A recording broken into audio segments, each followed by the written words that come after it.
राक्षसानं 2 वीर पुरुषाचं अपहरण केलंय आणि त्यांना पाताळात नेलंय.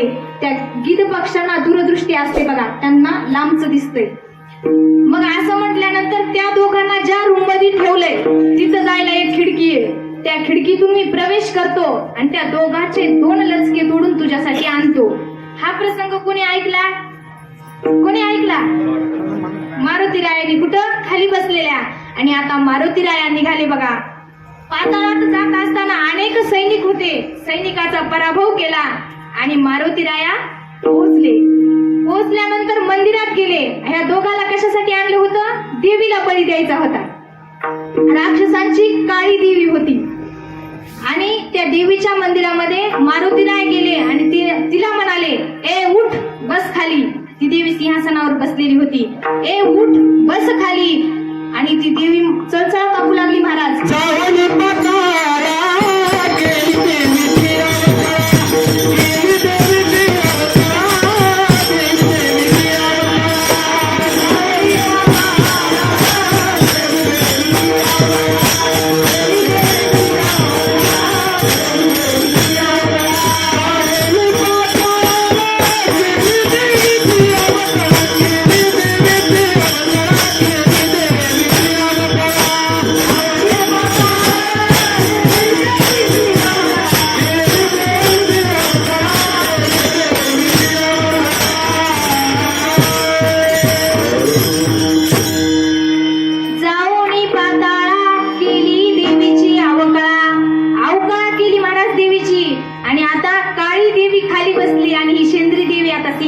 बसली.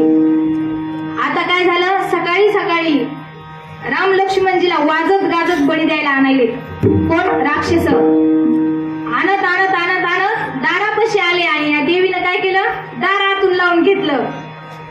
आणि आल्याबरोबर या देवीला कळालं हे आता इथं आले. आणि देवी मधातून म्हणू लागली, देवी बोलते मला जिवंत बळी पाहिजे, मला जिवंत बळी द्या. यांनी ऐकलं ना. हे म्हणाले, देवी दार तर उघडा. दार उघडणार नाही म्हटली, वरून छपरातून टाका. राम लक्ष्मणजीला वरून टाकण्यात आलं. आणि काय म्हटली देवी? जाता जाता आता काय करा? जाताना सगळेजण घरामध्ये जाण, आतून दार लावून बसा.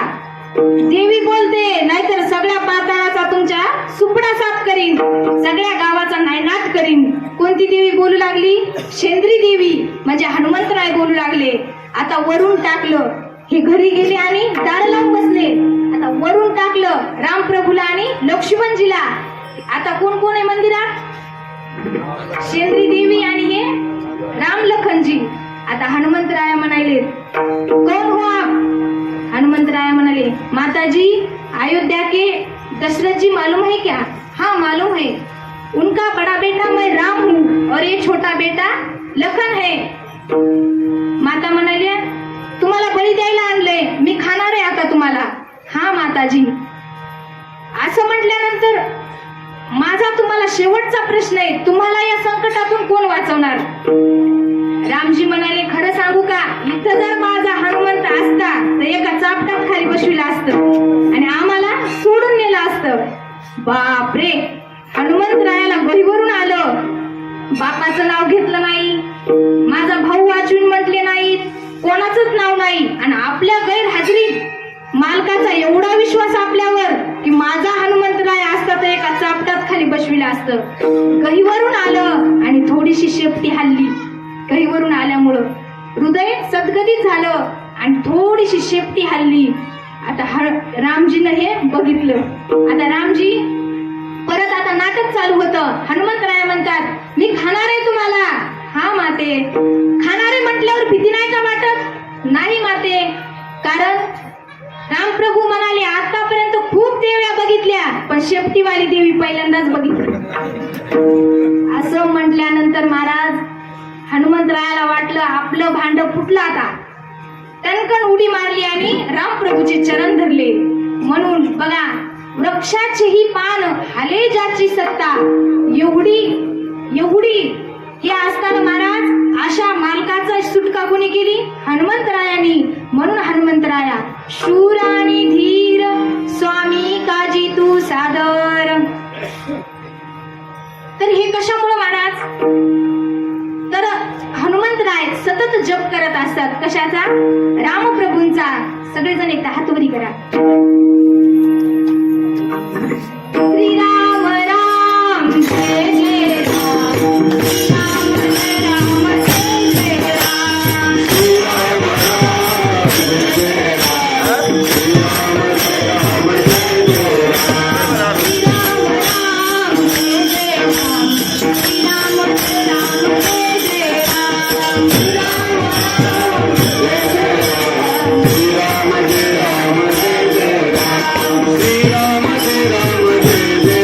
श्रीराम राम जय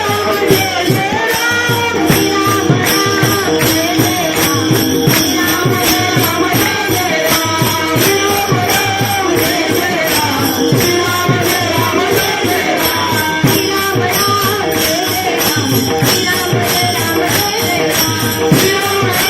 जय जय राम, श्रीराम राम जय जय राम,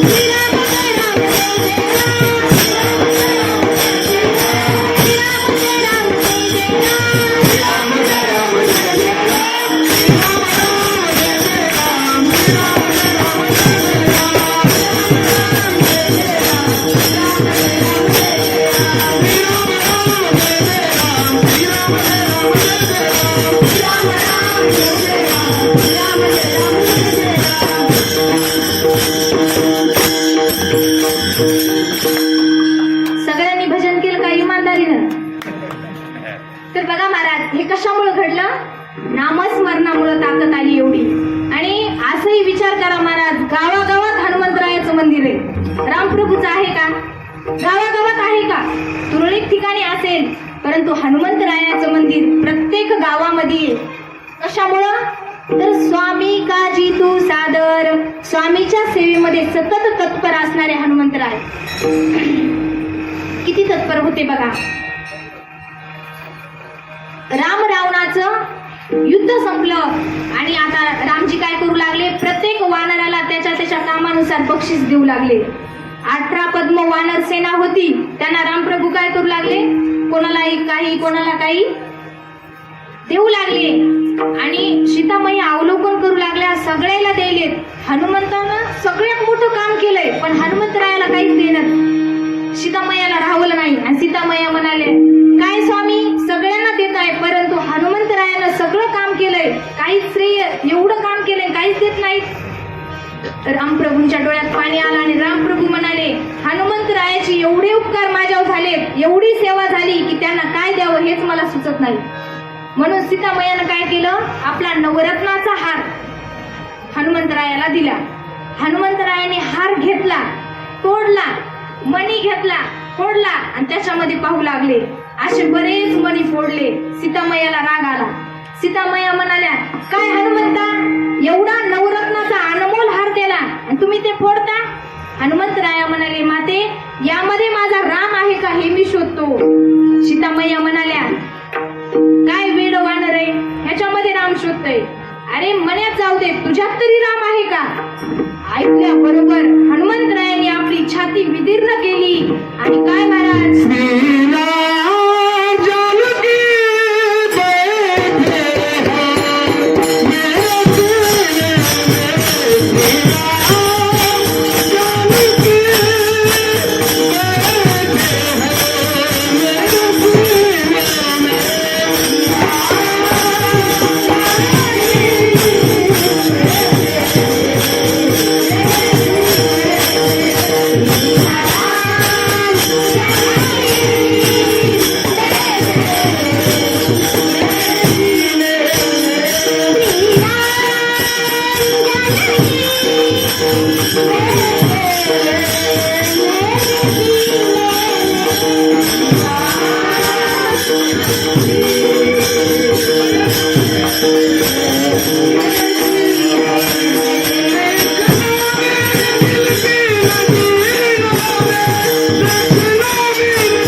बघा महाराज, छाती विदीर्ण केल्याबरोबर जानकी सहित रामाचं दर्शन झालं.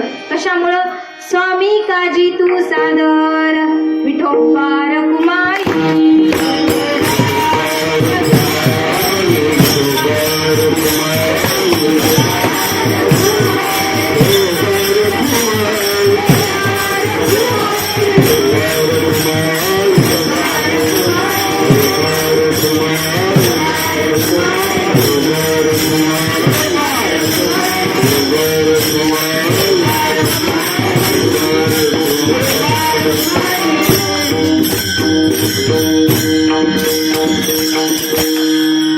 मग एवढे शूरवीर असणारे हनुमंतराया, म्हणजे साक्षात प्रभूची चोरी झाली आणि सुटका केली. मग एवढे शूरवीर असणारे हनुमंतराय एवढे नम्र कसे? बघा महाराज, माणसाकडे थोडा पैसा आला की माणूस ताठ मानेनं चलतोय. त्याला काय होते? गर्व होते. थोडा पैसा जास्त होऊ द्या. मग एवढी सेवा रामप्रभूंची गेली, एवढे शूरवीर आहेत, मग तरीही एवढी नम्रता कस काय? तर तुकोबाराय म्हणले, हनुमंतराय साधे आहेत का हो? तर हनुमंतराय हे साक्षात भगवान शंकराचे अवतार आहेत. हे अभंगाच्या 4थ्या चरणात. तुका म्हणे रुद्रा, तुका म्हणे रुद्रा,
विद्यार्थी आहे आणि तो आमच्याकडे शिकायला आहे. संस्थेवर खूप छान कीर्तन केले बघा त्यानं दोन. बऱ्याच जणांनी स्टेटस बघितला असं. तर अशी लेकरं गावागावामधून घडायला पाहिजेत महाराज.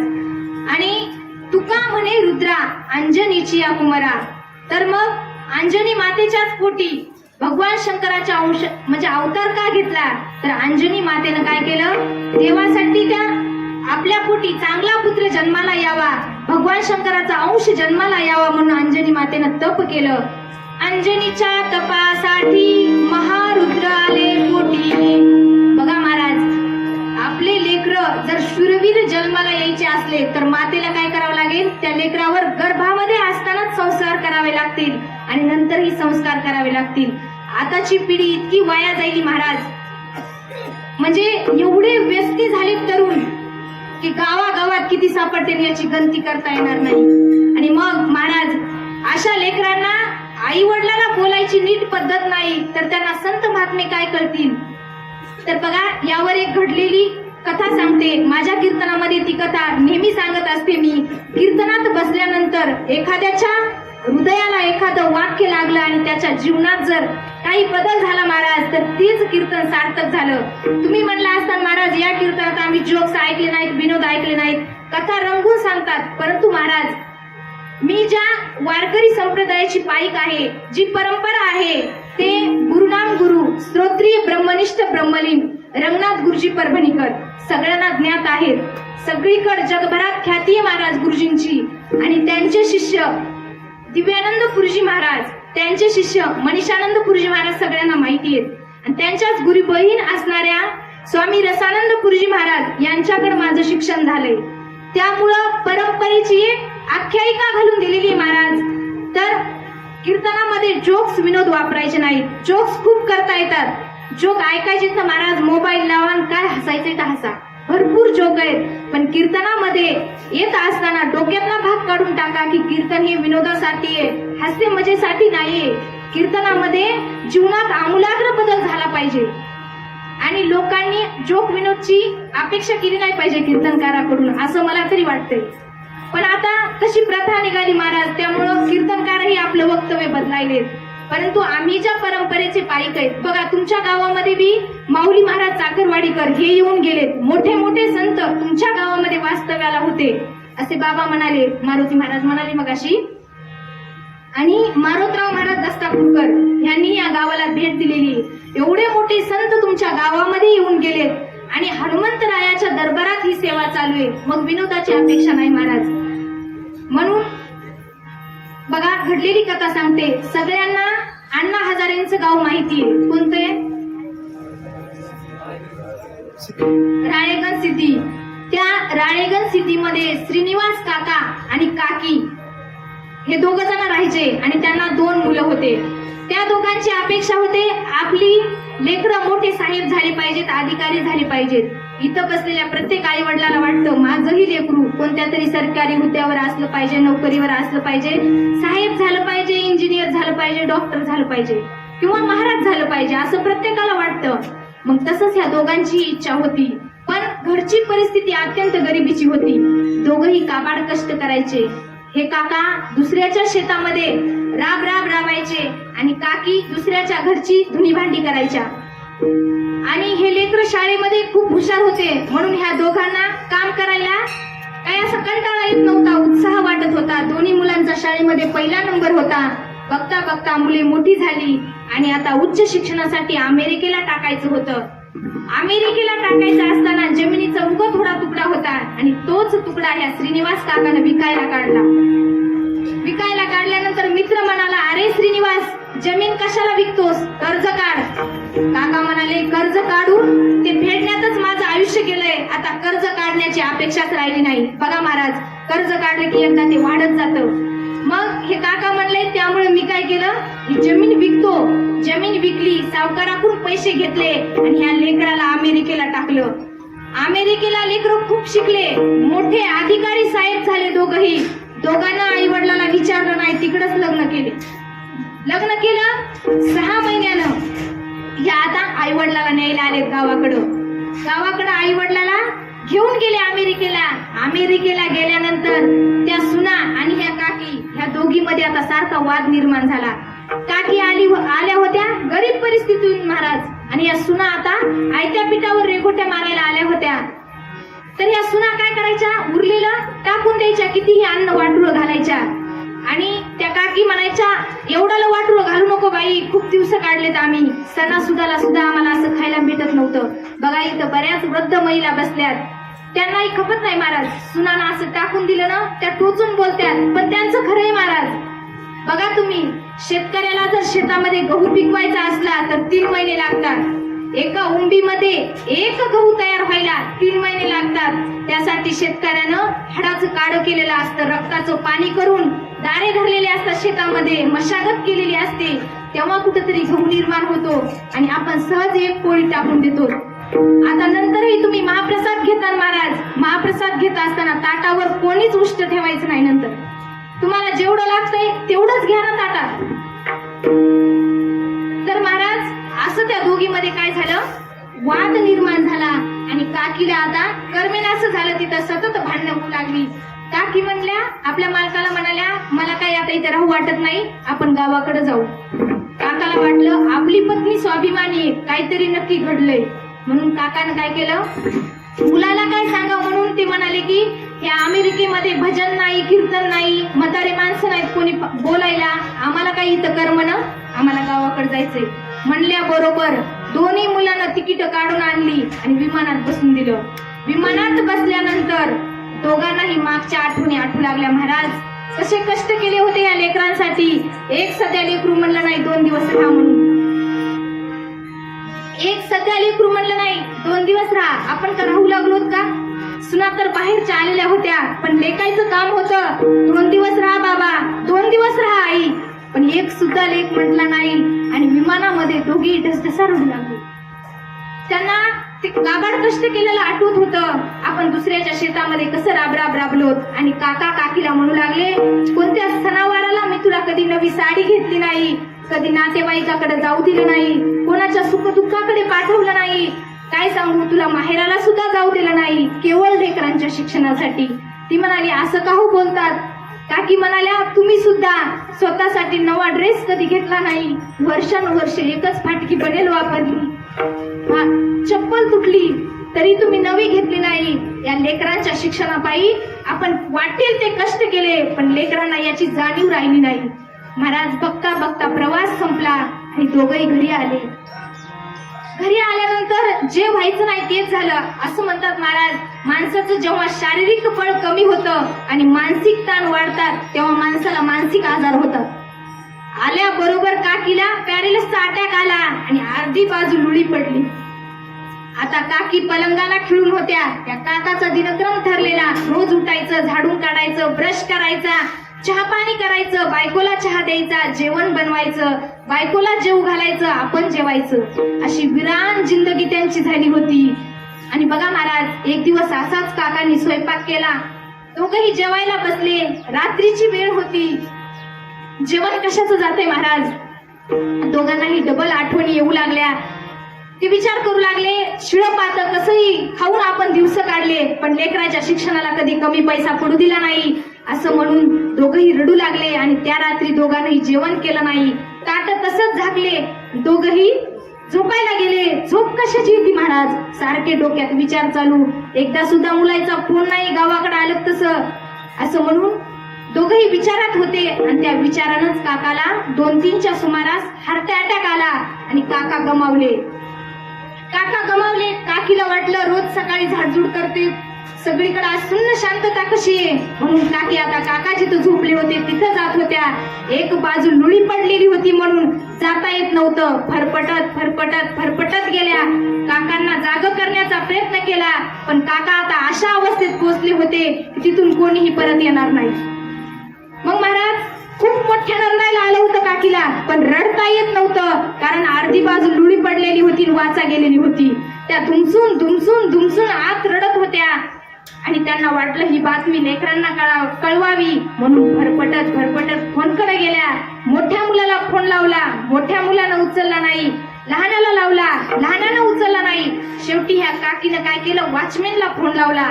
वॉचमॅननं उचलला, पण ह्या काकीला बोलताच येत नव्हतं. काय झालंय ते सांगताच येत नव्हतं. बघता फोनवरचा तोल निसटला आणि काकी धापदिशी खाली पडल्याबरोबर मेंदूला मार लागला आणि त्याही जागीच गतप्राण झाल्या. काहीतरी घरामध्ये घडलंय याची चाहूल त्या वॉचमॅनला लागली. वॉचमॅन धावत पळत आला, पण दार उघडणार कोण? वॉचमॅननं दार फोडलं आणि आत गेला. मुलगा बघतो तर काय दोघही गतप्राण झालेले. धसा रडला वॉचमॅन. काकाच्या खिशातली डायरी घेतली, फोन लावला मोठ्या मुलाला. तसा मोठ्या मुलानं फोन उचलला. वॉचमॅन बोलू लागला, साहेब तुमच्या घरचा वॉचमॅन बोलतोय साहेब. तुम्हाला जवळचं मायेचं असं आता कोणी उरलं नाही साहेब. लवकर या साहेब, अंत्यविधी उरकायचाय साहेब. मोठ्या पोरग काय म्हटलं असन, आज येणं शक्य नाही. मला आज करोडोंचा फायदा होणार आहे आणि एवढं नुकसान मी सहन करू शकत नाही. जो काही अंत्यविधीचा खर्च येईल तो मी तुमच्या फोन पेला टाकेन. तुम्हीच अंत्यविधी उरका. बघा महाराज, ज्या लेकरासाठी एवढे काबाड कष्ट आई वडिलांना केले, ते लेकर जर अंत्यविधीला यायला तयार नाही तर काय जीवन जगून अर्थ आहे. ह्याला वाटलं वॉचमॅनला दुसरा तरी मुलगा येईल म्हणून दुसऱ्या मुलाला फोन लावला. फोन लावल्याबरोबर दुसऱ्या मुलानं फोन उचलला. तसा वॉचमॅन बोलू लागला, साहेब तुमच्या घरचा वॉचमॅन बोलतोय साहेब. तुम्हाला मायेचं असं कोणी उरलं नाही साहेब. लवकर या साहेब, तुमच्या आई वडील आता या जगाचा निरोप घेऊन गेलेत साहेब. तसा लहाना म्हणाला, आज येणं शक्य नाही. माझी खूप मोठ्या अधिकाऱ्यासोबत आज मीटिंग आहे आणि ती मीटिंग मी मिस करू शकत नाही.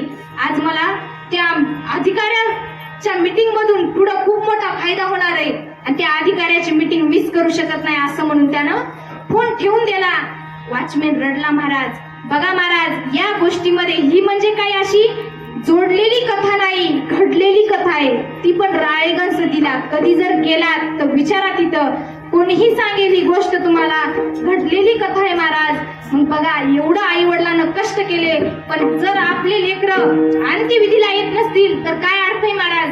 लेकरांना फक्त सुशिक्षित करू नका, सुसंस्कारित करा. लेकरांवर संस्कार झाले पाहिजेत, तेही योग्य वयामध्ये झाले पाहिजेत. मोठं झाल्यावर लेकरं ऐकत नाही. मोठं झाल्यावर किती समजून सांगा तुम्ही, उलट बोलतेत, ऐकत नाहीत. म्हणून आपल्या लेकराला महाराज जरी बनवायचं नसलं तरी लहानपणी 2 वर्ष का होईना वारकरी शिक्षण संस्थेत लेकरू टाका. गेल्या वेळेस सांगितलं होतं बघा तुम्हाला महाराज. आता संस्काराचं एकच केंद्र उरलंय, ते म्हणजे वारकरी शिक्षण संस्था. तुम्ही लेकरू हॉस्टेलला टाकता, कुठेही टाकता, तिथं संस्कार दिले जात नाहीत. फक्त वारकरी शिक्षण संस्थेमध्ये देव, देश, संत, मोठ्यांविषयी आदर, आई वडिलांना प्रेमपूर्वक बोलणं हे शिकवल्या जातंय. इतरत्र शिकवल्या जात नाही. म्हणून लेकरावर संस्कार होणं फार महत्वाचं आहे. तर आता जे तुम्हाला लेकरं उभे दिसायले, मुली मुलं सगळे आपले विद्यार्थी संस्थेतले, यापैकी कोणी मोठे गायक होतील का नाही हे मला माहित नाही. कोणी मोठे वादक होतील का नाही हेही माहित नाही. मोठे कीर्तनकार होतील का नाही हेही मला माहित नाही. पण खरं सांगू, नारदांच्या गादीवरून सांगते, यामधलं लेकरू आई वडिलाला बाहेर कधीच काढणार नाही. म्हणून महाराज, संस्काराची फार गरज आहे.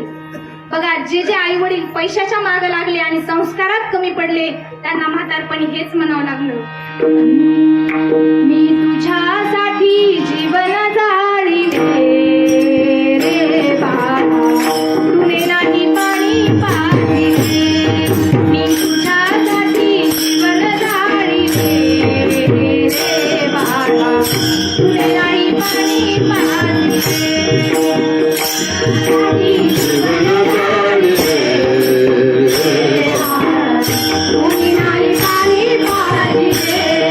तुझ्यासाठी जीवन जाळीले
योग्य ते संस्कार करा. लेकरांना कळू द्या शेतामध्ये घाम कसा गाळावा लागतंय, कसे पैसे येते. आयते पैसे त्यांना शिक्षणासाठी देऊ नका. सुट्टीच्या दिवशी त्यांना शेतात जरूर न्या. त्यांना आता कापूस वेचणीचे दिवस चालू आहेत, कापूस वेचायला लावा. उन्हामध्ये गेल्यावर कळतंय कसा घाम गळतंय, आई वडील कसे पैसे पुरवायलेत आपल्याला. त्यांना आयत देऊ नका. प्रत्येक आई वडिलाला वाटतंय आपल्याला जे कष्ट करावं लागले ते आपल्या लेकराला करावं लागू नये, म्हणून आई वडील सुखात ठेवतात लेकराला. पण ही चूक आहे महाराज. पुढे चालून लेकरं ह्याची जाणीव ठेवत नाहीत. म्हणून लेकरांना कळालं पाहिजे की घाम कसा गाळावा लागतोय, शेतामध्ये कसे कष्ट करावं लागते. मग असं कळाल्यानंतर त्यांना पैसा कसा खर्चायचा याचं ज्ञान येतंय. असंही बघा महाराज, जे माणसं कष्टातून वरी आले त्यांना रुपया खर्चताना जीव तळमळ होतंय. आणि जे उग पैसे यायलेत कसे बी म्हणून कितकाले खर्चिते. म्हणून पैशाचं महत्व कळालं पाहिजे. म्हणून लेकरांना शेतामध्ये काम करायला लावा थोडं तरी सुट्टीच्या दिवशी. तर बघा महाराज, तुका म्हणे रुद्रा अंजनीची या कुमारा, ज्ञानेश्वर